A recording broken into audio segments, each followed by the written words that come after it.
ಕಾರ್ಯಕ್ರಮಕ್ಕೆ ಅಂತ ಹೇಳಿ ಸ್ವಾಗತವನ್ನ ಕೊಟ್ಟು ನನ್ನ ಸ್ವಾಗತ ಅಸ್ಮಾ ಬಾನು ಅಂತ ಹೇಳಿ ಹೇಳ್ಕೊಳ್ಳಿ. ನಾನು ಪರ್ವೀನ್ ತಾಜ್ ಅಂತ ಹೊಸದಾಗಿ ನಾನು ಇಲ್ಲಿ ತರೀಕೆರೆ ಬ್ಲಾಕ್ ಕಾಂಗ್ರೆಸ್ ಅಧ್ಯಕ್ಷೆಯಾಗಿ ಆಗಿದ್ದೇನೆ. ಹಾಗೆ ನಾನು ವೃತ್ತಿಯಲ್ಲಿ ವಕೀಲಿಯೂ ಸಹ ಹೌದು, ಹಾಗೂ ನಾನು ಇಲ್ಲಿ ಮಾಜಿ ಪುರಸಭಾ ಅಧ್ಯಕ್ಷೆಯೂ ಸಹ ಆಗಿದ್ದೆ. ಇವತ್ತು ನಾವೆಲ್ಲ ಇಲ್ಲಿ ಆಗಿದೆ. ಹಾಗೆ ಈ ಒಂದು ಕಾರ್ಯಕ್ರಮಕ್ಕೆ ಆಗಮಿಸಿರುವಂತಹ ಈ ಪುರಸಭಾ ಸದಸ್ಯರಾದಂತಹ ದಿವ್ಯಾರವರೇ, ಹಾಗೂ ಅಜ್ಜಂಪುರ ಬ್ಲಾಕ್ ಮಹಿಳಾ ಅಧ್ಯಕ್ಷರಾದಂತಹ ರಂಜಿತಾರವರೇ, ಮತ್ತು ನಮ್ಮ ಜನರಲ್ ಸೆಕ್ರೆಟರಿ ಆದ ಅಸ್ಮಾರವರೇ, ಲಕ್ಷ್ಮೀಬಾಯಿ ಅವರೇ, ಸೌಮ್ಯಾರವರೇ, ಶಕುಂತಲಾರವರೇ, ಆಮೇಲೆ ಆಶಾರವರೇ, ಹಾಗೂ ಇಲ್ಲಿ ಸುಮಾರು ಜನ ಬಂದಿದ್ದೀರ ಎಲ್ಲಾ ಮಹಿಳಾ ನಾಯಕಿಯರೇ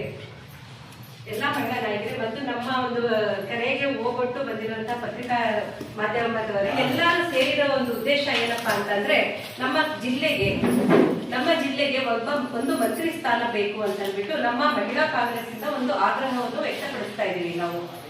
ಏಕಪ್ಪ ಅಂತಂದ್ರೆ ಇಲ್ಲಿ ನಮ್ಮ ಚಿಕ್ಕಮಗಳೂರು ಜಿಲ್ಲೆಯಲ್ಲಿ ಸುಮಾರು 32 ವರ್ಷಗಳಿಂದ ಯಾವುದೇ ರೀತಿಯಾದ ಕೆಜೆಜಾರ್ ಸಾಹೇಬರ ಒಂದು ಪ್ರಯತ್ನದಿಂದ ಹಾಗೂ ಜಿಲ್ಲಾ ಅಧ್ಯಕ್ಷರಾದಂತಹ ಡಾಕ್ಟರ್ ಅಂಶುಮಂತ್ ಅವರ ಪ್ರಯತ್ನದಿಂದ ಮತ್ತೆ ಇಲ್ಲಿ ಎಲ್ಲ ಬ್ಲಾಕ್ ಕಾಂಗ್ರೆಸ್ ಅಧ್ಯಕ್ಷರು, ಜಿಲ್ಲಾ ಮಟ್ಟದ ನಾಯಕರು ಎಲ್ಲರ ಪ್ರಯತ್ನದಿಂದ ನಾವು ನಮ್ಮ ಜಿಲ್ಲೆಗೆ 5 ಶಾಸಕರನ್ನು ನಾವು ಕಾಂಗ್ರೆಸ್ ಪಕ್ಷದಿಂದ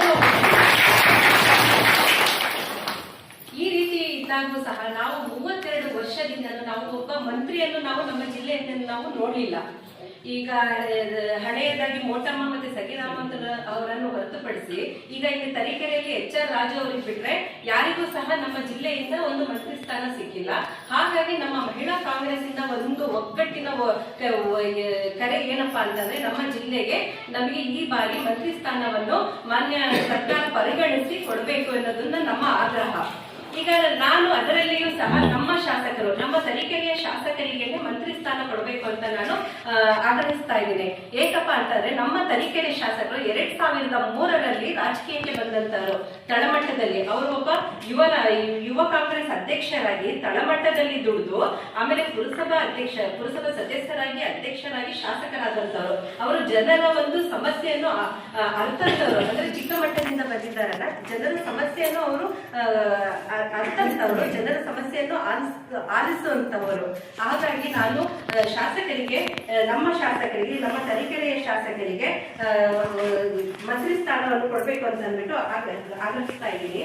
ಆಮೇಲೆ ಅವರು ಮಾಡಿರುವಂತಹ ಸುಮಾರು ಕೆಲಸಗಳು ನಿಮಗೆಲ್ಲ ಗೊತ್ತೇ ಇದೆ. 2013ರಲ್ಲಿ ಅವರು ಶಾಸಕರಾಗಿ ಬಂದಾಗ ಅವರು ಎಷ್ಟು ಅನುದಾನ ತಂದ್ರು ಅಂತ ಅಂದ್ಬಿಟ್ಟು ಇಡೀ ಕರ್ನಾಟಕಕ್ಕೆ ಅವರು ಮಾದರಿಯಾದ್ರು. ಅವಾಗ 2010 ಕೋಟಿಗಿಂತ ಹೆಚ್ಚು ಅನುದಾನವನ್ನು ತಂದ್ಬಿಟ್ಟು ಅವರು ಸುಮಾರು ರಸ್ತೆಗಳನ್ನು ಮಾಡಿದ್ರು. ಆ ರಸ್ತೆಯಲ್ಲೆಲ್ಲ ಓಡಾಡಿದವರೇ ಅವ್ರಿಗೆ ಏನಂತ ಸಾಮಾನ್ಯ ಜನರೇ ರಸ್ತೆಗಳ ರಾಜ ಅಂತ ಅಂದ್ಬಿಟ್ಟು ಬಿರುದು ಕೊಟ್ರು.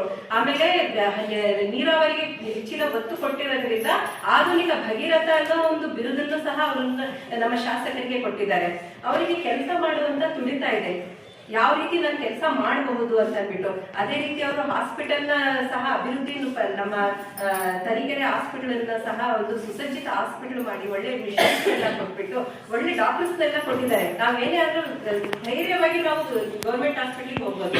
ಹಾಗೆ ಮೊನ್ನೆ 108 ಲಕ್ಷಗಳಲ್ಲಿ ಲಕ್ಕವಳ್ಳಿಯಲ್ಲಿ 30 ಹಾಸಿಗೆಯ ಒಂದು ಹಾಸ್ಪಿಟಲ್ ನ ಕೊಟ್ಬಿಟ್ಟು ಜನಸಾಮಾನ್ಯರಿಗೆ ಅನುಕೂಲ ಆಗಲಿ ಅಂತ ಕೊಟ್ಟಿದ್ದಾರೆ. ಈ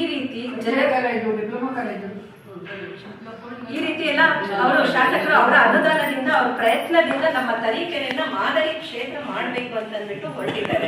ಅದೇ ರೀತಿ ಆಗ್ಬಿಟ್ಟು ಈಗ 94CC ಬಗ್ಗೆನೂ ಸಹ ಅವರು ಹಕ್ಕುಪತ್ರ ಕೊಡೋದಕ್ಕೆ ತುಂಬಾ ಹೋರಾಟ.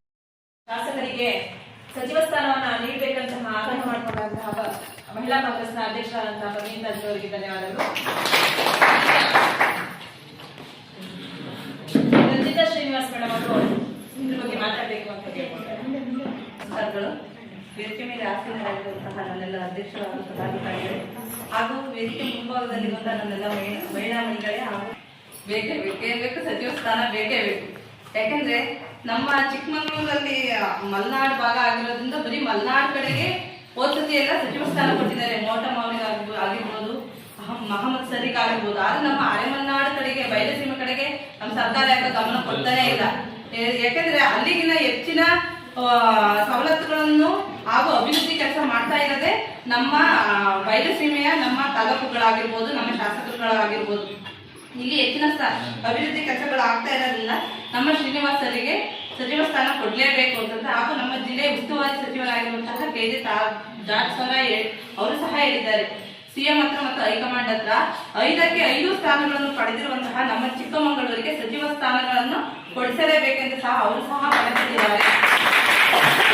ಆದ್ರಿಂದ ನಮ್ಮೆಲ್ಲ ಮಹಿಳಾ ಮಣಿಗಳ ಕಡೆಯಿಂದ ನಮ್ಮ ಸರ್ಕಾರಕ್ಕೆ ನಾವು ಒತ್ತಾಯವನ್ನು ಮಾಡುತ್ತಿದ್ದೇವೆ, ನಮ್ಮ ಶ್ರೀನಿವಾಸ ಶಾಸಕರಿಗೆ ಸಚಿವ ಸ್ಥಾನವನ್ನು ಕೊಡಲೇಬೇಕೆಂದು.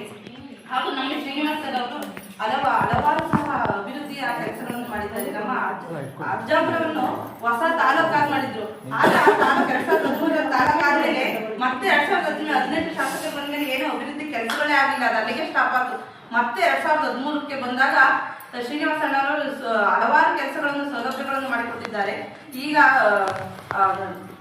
ಕೆಲವೇ ದಿನಗಳಲ್ಲಿ ಪ್ರಜಾಸೌಧ ಅಂತಂದ ಇಡೀ ನಮ್ಮೆಲ್ಲ ಅಜ್ಜಪುರ ತಾಲೂಕಿಗೆ ಒಂದೇ ಸೂರಿನಡಿ ನಮ್ಮ ರೈತರ ಸಮಸ್ಯೆಗಳನ್ನು ಬಗೆಹರಿಸಬೇಕೆಂದು ಎಲ್ಲ ಸರ್ಕಾರಿ ಇಲಾಖೆಗಳನ್ನು ಒಂದೇ ಸೂರಿನಡಿ ಸುಮಾರು 9 ಕೋಟಿಗಿಂತ ಹೆಚ್ಚಿನ ಅನುದಾನವನ್ನು ಕೆಲವೇ ದಿನಗಳಲ್ಲಿ ಗುದ್ದಲಿ ಪೂಜೆಗಳು ಸಹ ಆಗ್ತಾ ಇದೆ. ಹಾಗೆ ನಮ್ಮ ಬಡವರ ಹಸಿವನ್ನು ನೀಗಿಸುವಂತಹ ಇಂದಿರಾ ಕ್ಯಾಂಟೀನ್ ಸಹ ಅಜ್ಜಂಪುರದಲ್ಲಿ ಕೆಲವೇ ದಿನಗಳಲ್ಲಿ ಉದ್ಘಾಟನೆ ಸಹ ಆಗಲಿದೆ. ಹಾಗೆ ಹಲವಾರು ಪ್ರತಿಯೊಂದು ಹಳ್ಳಿಗಳಲ್ಲೂ ಸಹ ಎಷ್ಟೋ ಹಳ್ಳಿಗಳಲ್ಲೂ ಡಂಬರೀಕರಣ ನೋಡೇ ಇರಲಿಲ್ಲ, ರಸ್ತೆಗಳನ್ನು ನೋಡೇ ಇರಲಿಲ್ಲ, ಚರಂಡಿಗಳನ್ನು ನೋಡೇ ಇರಲಿಲ್ಲ. ಆ ಎಲ್ಲರೂ ಸುಸಜ್ಜಿತವಾಗಿ ಪ್ರಯಾಣ ಮಾಡುವಂತಹ ವ್ಯವಸ್ಥೆಯನ್ನು ಮಾಡಿ ರಸ್ತೆಗಳನ್ನು ಮಾಡಿ ರಸ್ತೆಗಳ ರಾಜ ಅನ್ನಿಸ್ಕೊಂಡಿದ್ದಾರೆ. ಹಾಗೆಯೇ ನಮ್ಮ ಎಂಐ ಆಗಿರ್ಬೋದು, ಹಾಗೆ ನೀರಾವರಿಯಿಂದ ಹೊರತುಪಡಿಸಿರುವಂತಹ 21 ಕೆರೆಗಳಿಗೆ ಸುಮಾರು 9 ಕೋಟಿ ಅನುದಾನದಲ್ಲಿ ಕೆರೆಗಳಿಗೆ 9 ಕೋಟಿ ಅನುದಾನ ಮಾಡಿದ್ದಾರೆ. ಹಾಗೆ ಕಂದಾಯ ಗ್ರಾಮ ಉಪಗ್ರಾಮಗಳನ್ನು ಸಹ ಮಾಡಿದ್ದಾರೆ. ಹಾಗೆ ನಮ್ಮ ಶಾಸಕರಿಗೆ ನಮ್ಮ ಮಹಿಳೆಯರ ಬಗ್ಗೆ ಗೌರವ, ಅಂದ್ರೆ ನಮ್ಮ ಮಹಿಳೆಯರು ಸ್ವಲ್ಪ ಎದುರ್ಬೋದು ಶಾಸಕರು ಮಾತಾಡ್ಸಕ್ಕೆ, ಆದ್ರೆ ತುಂಬಾ ಸರಳ ವ್ಯಕ್ತಿ. ನಾವು ಗಂಡ್ಮಕ್ಳು ಕೇಳಕ್ಕಿನ ನಮ್ಮ ಮಹಿಳೆಯರು ಕೇಳಿದ್ರೆ ಅಣ್ಣ ಬೇಗ ಕೆಲಸ ಮಾಡ್ಬೋದು. ನಮ್ಮೂರಲ್ಲಿ ಶೌಚಾಲಯ ಬಸ್ ಸ್ಟ್ಯಾಂಡ್ ಕೇಳಿದ್ರು ಒಂದೇ ಮಾತಿಗೆ ಶೌಚಾಲಯ ನಿರ್ಮಾಣ ಮಾಡ್ಕೊಟ್ಟಿದ್ದಾರೆ ಅಣ್ಣ. ಆದ್ರೆ ಅಣ್ಣಗೆ ಈ ಕಾರ್ಯಕರ್ತರುಗಳೇ ಬಂದ್ ಹೇಳ್ಬೇಕು, ಮುಖಂಡರುಗಳೇ ಬಂದ್ ಹೇಳ್ಬೇಕು ಅಂತಂದ್ರೆ ಯಾವುದೇ ಭೇದ ಭಾವ ಇಲ್ಲ. ಯಾರಾದ್ರೂ ಆಗ್ಲಿ ಊರಿನ ಅಭಿವೃದ್ಧಿಗೆ ಹೆಣ್ಮಕ್ಳು ಆಗ್ಲಿ ಯುವಕರಾಗ್ಲಿ ದೊಡ್ಡ ದೊಡ್ಡ ಮುಖಂಡರುಗಳ ಯಾರಾದ್ರೂ ಹೇಳಿದ್ರು ಸಹ ಅಣ್ಣನ ಒಟ್ಟಾರೆ ಅಣ್ಣನ ಅಭಿವೃದ್ಧಿ ಆಗ್ಬೇಕು. ಏನೇ ಆಗ್ಲಿ ಸರ್ಕಾರದ ಹತ್ರ ಹೊಡೆದಾಡ್ಬೇಕು, ನಮ್ಮ ತಾಲೂಕಿಗೆ ಅಭಿವೃದ್ಧಿ ತರಬೇಕು ಅಷ್ಟೇ. ಅಣ್ಣ ಅಭಿವೃದ್ಧಿ ಆಗ್ಬೇಕು ಅಂತಂದ್ರೆ ನಮ್ಮ ತಾಲೂಕಿನ ಜನರ ಮೇಲೆ ಅಪಾರವಾದ ಗೌರವ ಇದೆ ಅಣ್ಣನಿಗಾಗಿ. ಹಾಗೂ ನಮ್ಮ ತಾಲೂಕಿನ